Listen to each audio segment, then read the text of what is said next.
Hello বন্ধুরা, তো তোমাকে তো আজকে একটা মজার জিনিস শেয়ার করি। তো চলো, আমি আইছি বাবার বাড়ি একটা দরকারি কাজে, আর আইসে দেখি আমার দাদা এই যে বুল বানতিছে। আর এই জিনিসটা কার্তিক মাসের লাস্টে করুন নাগে। আগে জানতাম না, বাড়ি এসে দেখতেছি যে আজকে বুলবুল বুলদাবরা না, তাই এই যে এর মধ্যে সেই ইসের গুড়া ছোট ছোট মাছ, ইসে মাছ বলতে চিংড়ি মাছ এইসব দিয়ে বুল উড়ার নাগে। তো তাই সে দেখি এই উড়াইতেছে, বিশাল খুশি হইলাম। আমিও শুরু করে দিলাম এ বাঁধা, ওই যে আমার কাকিও বাঁধতিছে। আর ওই যে দেখো, আমি অনেক পুরনো একটা ছবি, তোমরা যদি বিশ্বাস না করো তাই দেখাই দিলাম। আমরা ছোটবেলায় এইসব জিনিসটারে নিয়ে বিশাল মজা করতাম, এখন এইসব ছোটরা এখন করতেছে, আমি তো এইসব ভুলেই গেছিলাম।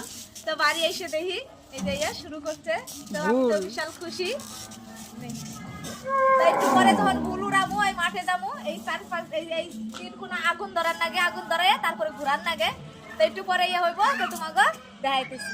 চলো এখন আমরা সবাই যাবো বুল উড়াতে।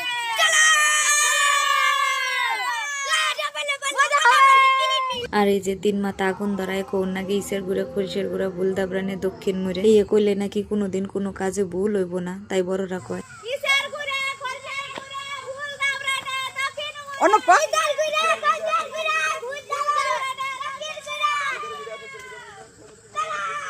তারপর ওইসব কইতে কইতে দক্ষিণ দিকে দৌড় দিয়ে সামনে খেতে গাইরে থোন নাগে। আর এই নিয়ম কাগো মধ্যে আছে, কমেন্টে কইও। বিশাল মজা করলাম, ভালো থাকে তোমরা সবাই।